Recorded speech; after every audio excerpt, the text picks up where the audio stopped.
your nation, your province, your southern Alberta. From the heart of Lethbridge, it's Bridge City News Weekend Edition. Hello, I'm Naveen Day. Hope you're having a wonderful Canada Day long weekend. Here's a look back at Alberta this week. Lethbridge police have charged a 19-year-old man with sexually assaulting a 13-year-old girl. Police say the girl was first reported missing around 7 a.m. on June 22nd. She was discovered inside of a vehicle with the man at a Northside park. The girl was taken to Chinook Hospital and the man was later arrested. Further investigation revealed that the young girl had been unconscious and was video recorded while being sexually assaulted. Police say the video content was being made for social media. 19-year-old Sean Cedric Bilo of Lethbridge faces a wide range of charges, including sexual assault, sexual interference, along with making and distributing child pornography. He was released from custody with numerous conditions and is scheduled to appear in courts on July 5th.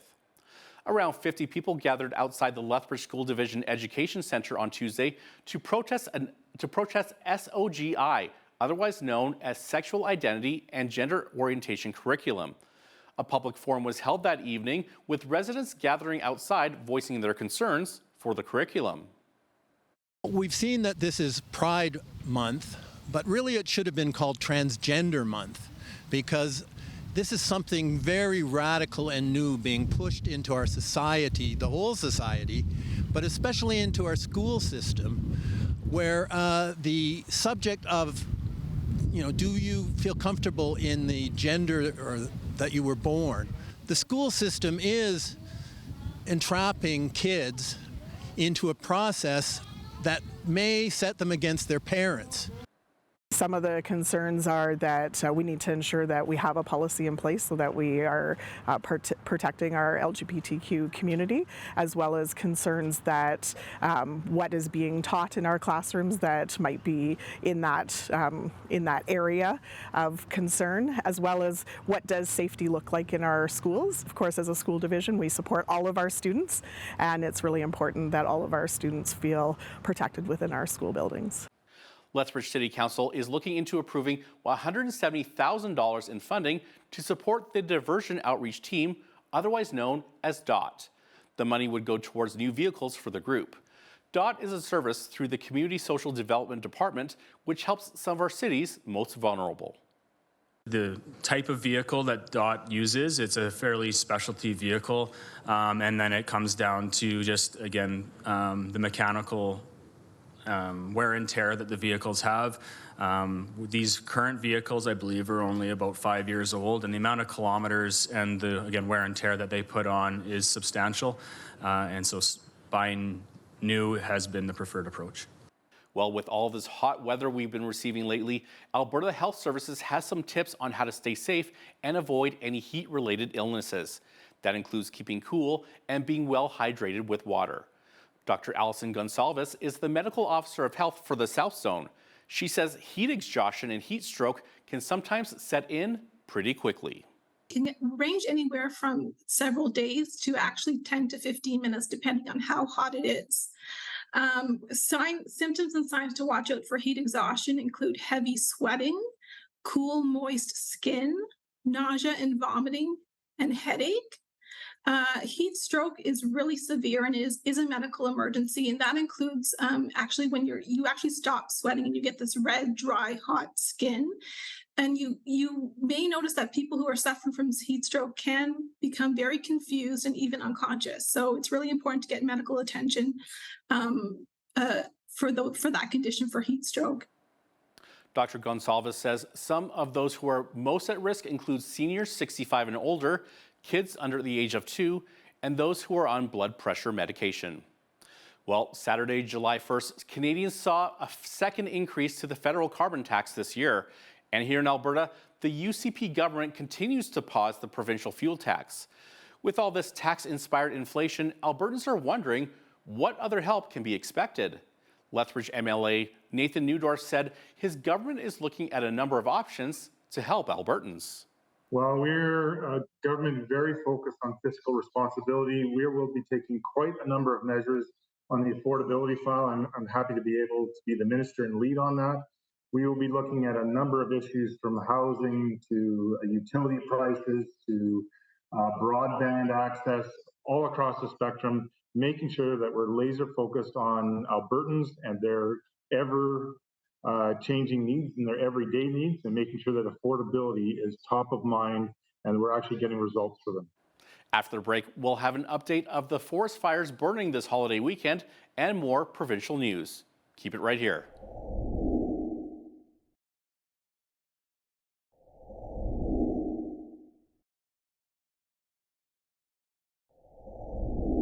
The Alberta government is calling on Ottawa to immediately stop the implementation of the federal clean fuel regulations, which went into effect this weekend. Environment Minister Rebecca Schultz says she sent a letter to the federal government on Thursday saying the regulations will be harmful to the Alberta economy. Schultz says now is not the time to drive up prices at the pump and increase expenses for vulnerable households, businesses, and industries. She's joining Saskatchewan and the Atlantic provinces in calling for a stop to the regulations. Firefighters in Alberta are still dealing with active wildfires. The province says 59% of the wildfires were caused by lightning, 12% were human-caused, and 28% are currently under investigation. Officials are also reminding residents to exercise caution this Canada Day long weekend. We are continuing to get in this support that has been helping us greatly. We're super appreciative of it. Like I said, the rain that we've had recently has really helped our firefighting efforts. Our firefighters have been able to go in and extinguish hot spots and work on containment guards within these fires to try and contain them. There is still a fire restriction in effect in the northern areas of the province. So that means that you can't have a campfire on public land. You can only have it on private property and within campgrounds. The ban also includes fireworks and explosive targets. Premiers from across Western Canada met in Whistler, BC to discuss a number of issues which are impacting our provinces. Issues such as energy security, labour markets, and immigration. Alberta Premier Danielle Smith also addressed how her party is trying to protect Albertans from devastating wildfires and floods. Part of what we just went through an historic fire season, and part of the thing that we need to concentrate on is how do we build fire guards for community and be proactive for that. We also know that with flooding, there's infrastructure we need to build to make communities more resilient against flooding. Those are the two biggest risks that we face in our province. Some of those require just major infrastructure investments. So I'd be curious to see what they would have in mind. I mean, I'm prepared to work with the federal government on things that make sense for Alberta. What makes sense for Alberta, since we are a natural gas basin and we are a hydrocarbon fueled economy, is working on carbon capture, utilization, and storage, working on hydrogen, working with our partners in British Columbia in particular on exporting LNG so that we can reduce emissions around the world. New numbers from the Alberta government's substance use surveillance system do not paint a pretty picture for overdose deaths here in Lethbridge. In April of this year, 20 people in our city died of an overdose. This is tied with the single-month record for the city from February of 2020. From January to the end of April of this year, the province says 56 people in Lethbridge died from an overdose. During the same periods in recent years, drug overdoses took the lives of 38 people in 2022, 16 in 2021, and just 10 in 2020. Alberta's Minister of Seniors, Community and Social Services, Jason Nixon, is speaking out following Lethbridge West MLA Shannon Phillips' comments that the province needs to do more to address the housing crisis in our city. Phillips says rising poverty is causing more homelessness. She says the Alberta NDP put forward several recommendations to address the issue, including the formation of an all-party committee. Minister Nixon shared his response to Phillips' comments with our very own Hal Roberts. So, Minister Nixon, how do you respond to Lethbridge West MLA Shannon Phillips, who says that Lethbridge has a real homeless and housing crisis?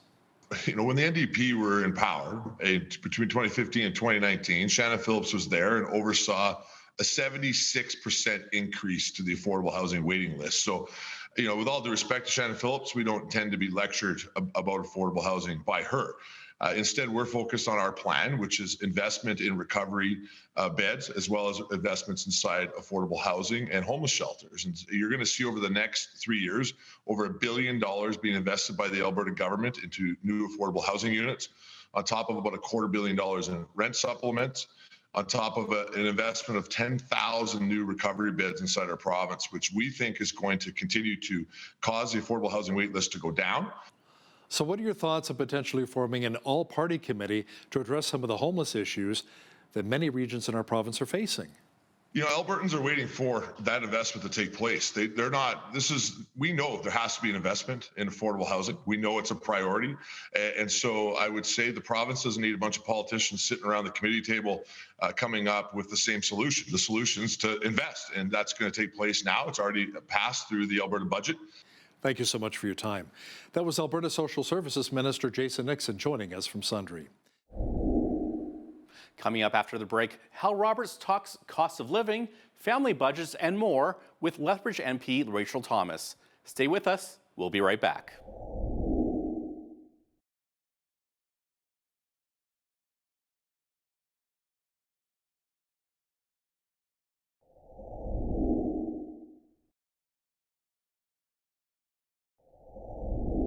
Many Albertans are wondering why the federal Liberals continue to increase the carbon tax burden on Canadians. Earlier this week, Hal Roberts chatted with Lethbridge MP Rachel Thomas to discuss how we got here and what can be expected going forward. Have a look. Now, Rachel, the Trudeau government's second carbon tax is also kicking us while we're down right now. I mean, it's not making life any easier for so many of us. Why isn't the message getting across to our Prime Minister that Canadians really need a break right now? Yeah, Hal, I think it's an excellent question, and certainly one that I'm hearing a lot about from constituents. I think it comes down to this. You know, I think we have a Prime Minister who is much more interested in upholding his ideology than he is in listening to common sense. He's more in tune with himself and his goals than he is with the needs of Canadians. And I think, you know, we're seeing that in a myriad of areas, but this is definitely one of them. Adding a second carbon tax is going to drive up the cost of living for Canadians. And you know, based on an independent review that was done on it, it plus the first carbon tax, so both combined, are going to add an additional $4,000 per year in expenses to the average Canadian household, which is a significant amount of cost, as you can imagine. And so, you know, just even in my office, I've had individuals come in who, you know, are telling me they're having to make choices between putting food on their table versus paying for medication versus being able to pay their home heating bill. You know, I think there's this feeling of you know, desperation and a bit of hopelessness, and people just feeling disempowered by the, you know, massive skyrocketing cost of living that they're experiencing and just the overall challenges that are hitting them at the moment. Rachel, let's talk about Bill C-18 for just a moment here. It passed through the Senate, received royal assent, and it'll put the state squarely in the newsroom of our country, including here at Bridge City News. And many people argue that it hinders journalistic independence while removing choices from Canadians. Can you explain why? Sure. So at the heart of Bill C-18 is this idea that news outlets would be able to enter into negotiations with platforms such as Facebook and Google. And out of those negotiations, Facebook and Google would then compensate news sources for the links that are put online and made available to the public. But the problem with this is of course, that then, first off, the CRTC, which is directed by the government, will have to determine which news sources are eligible to enter into these negotiations and which ones aren't. So essentially, it's, you know, some outlets will get a state stamp of approval and then other outlets will not get the state stamp of approval. So you're putting the government squarely in the newsroom. And then the other thing that's happening here is you're putting tech giants also in the newsroom. So tech giants will enter into negotiations with these news outlets. And of course, those tech giants will have demands as well. So they'll want certain types of news to be produced or certain stories told or certain angles taken. And in order for these negotiations to be upheld, those demands will have to be met. Which means then, really, at the end of the day, you don't have independent media anymore. You then have state-directed media and media, you know, directed by big tech companies, which of course poses massive problems for Canadians because they want to be able to trust the stories that they're being told. But when the newsroom is being directed by government and big tech giants, just how truthful is it, and how much can those stories really be trusted? You know, a recent poll published in the National Post says Canadians of all stripes are simply fed up with the federal government's line on crime and drugs. It says every single demographic that people are really frustrated with Canada's justice system. They say it's far too generous with bail and too lenient on violent criminals. Would you agree with that? Yeah, certainly. As you mentioned, the vast majority of Canadians believe that our laws are too lenient, that they are far more on the side of the criminal than they are on the side of the victims. That needs to change. And I think, again, this is where I would say this government is abiding by some messed up ideology rather than reality. In what world does it make sense to put Bill C5 in place, which took place in 2021? Under this bill, the government decreased or became more lenient with regards to violent crime. So, for example, when committing robbery with a firearm, the repercussions for that were downgraded. In addition to that, someone who would kidnap and child traffic, the punishment for that got downgraded. The list goes on and on. There's these heinous crimes that the government determined were not needing to be punished nearly to the extent that they once were, and so they actually became more lenient. Well, now you have criminals who are walking our streets, committing these violent crimes, often in a repetitive nature, and the government is choosing to turn a blind eye. That's wrong. What happens when our culture and community hits the wall of wokeness? The answer is up next.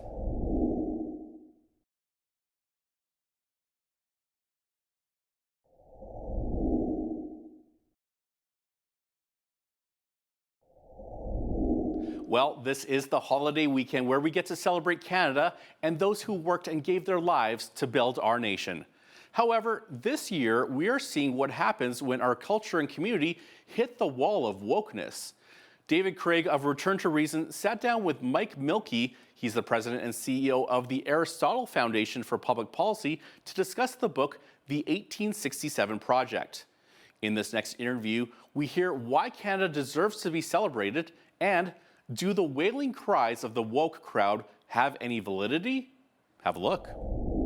As we move here into Canada today, next couple of days, I'm a proud Canadian. I do love our country. I do believe, just as you're saying, is that human history has its shares of wins and its shares of faults. But I think as we can continue learning from our past and moving forward and growing, but also being proud of what we built and all the people have contributed, I think in Canada, we have a lot to be proud of and what the country offers.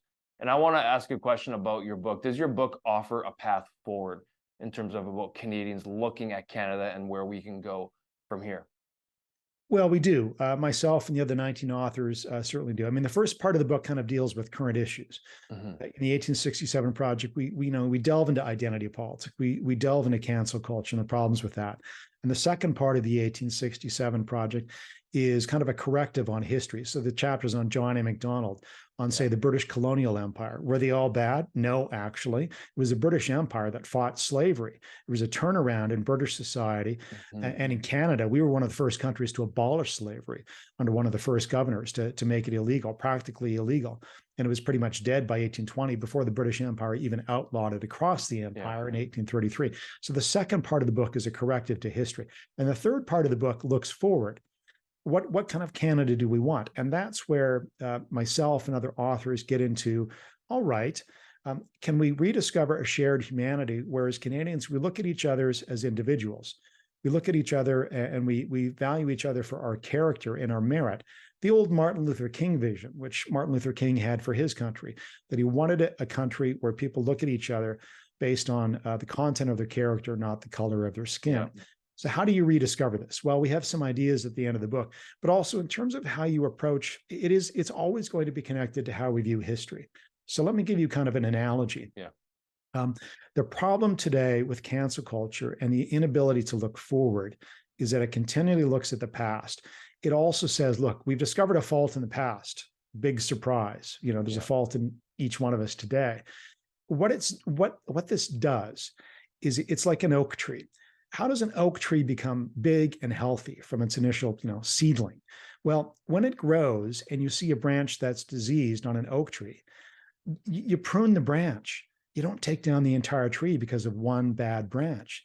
And it's the same thing with our historical faults in Canada. Canada has been literally a project since 1867, even before. And we've continually pruned Canada to make a better oak tree. But today you have people that don't want to prune the tree, they want to kill it. Or they don't want the water and sunshine, the nutrients and the healthy things that help the tree grow. They say, no, take it all down, or we don't want freedom of expression, which is like sunshine that helps the tree to grow. And so Canada really is a project. It's like an oak tree. And the proper way to view Canada and into the future is like, what is going to help us grow? What are the ideas that are going to help? What are the nutrients that it's going to help the tree that is Canada grow? It may seem simplistic, but that's exactly what a country is. And we need to unite around laudable ideas, precisely because there's 200 different identities in Canada. When you think about all the nationalities, ethnicities, where people have come from over the centuries and even the millennia. So the last part of the 1867 project is a positive look forward, with a reminder that this is a great country. When you consider us compared to most countries in history and most countries now, the fact that you're mostly free to speak your mind, the cancel culture types aside for a moment, that you can mostly succeed, that we don't have a corrupt police force, that we don't have corrupt governments compared to most, across the world. Those are things to be proud of. So yes, the last part of the 1867 project is about rediscovering the Canada that we should cherish. And frankly, let's remember something. Let's remember how many people have died, how much blood and treasure has been spent trying to make Canada a wonderful place. Indigenous soldiers in World War I, who, even though they didn't have the vote, wrongly, 3,000 of them fought and died for Canada. And World War II, fighting against Adolf Hitler. And all that happened in the 20th century to strengthen Canada and make it a more free, flourishing nation. These are all positive things which we should celebrate on July 1st. After the break, we learn about the wildlands and natural areas of the Crow's Nest Pass. They are just waiting to be explored.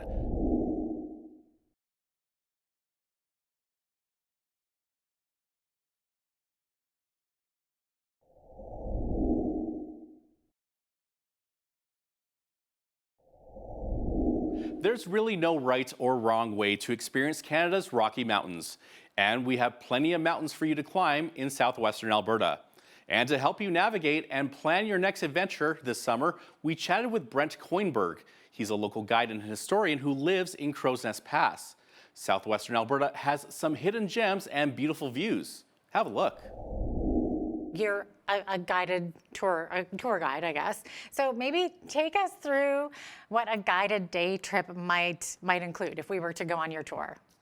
So my most popular tour is to the old ghost town of Lille.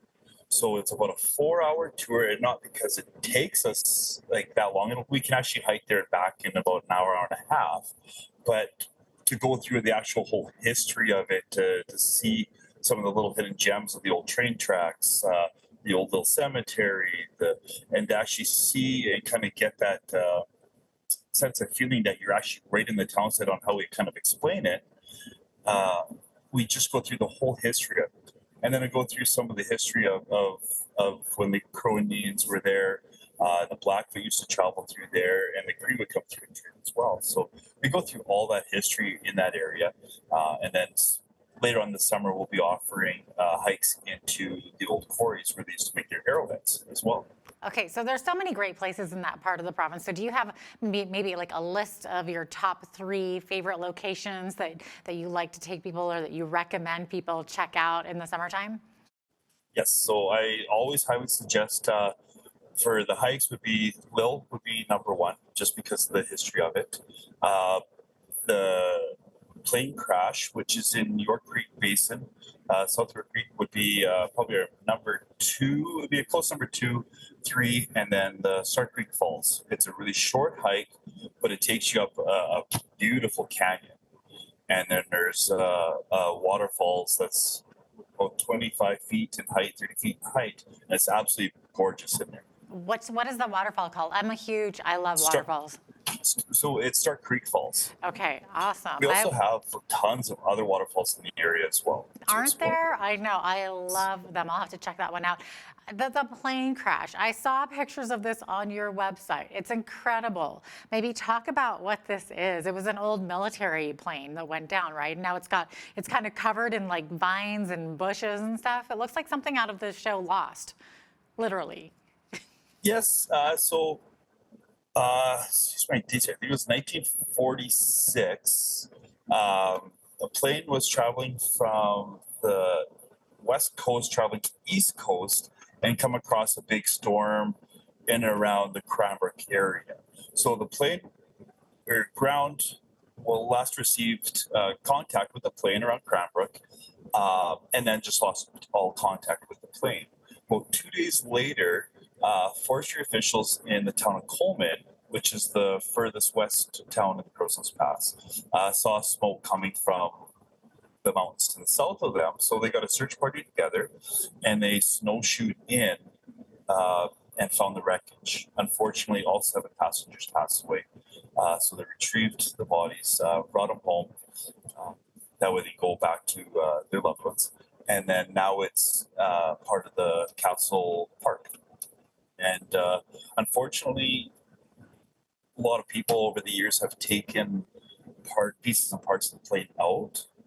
So we're hoping that what's left of the plane between the tail section, a couple of the wings, an engine, and some other pieces and parts, hopefully people will just kind of leave it be, right? Exactly. Yes. Do people ever ask you about the Lost Lemons mine?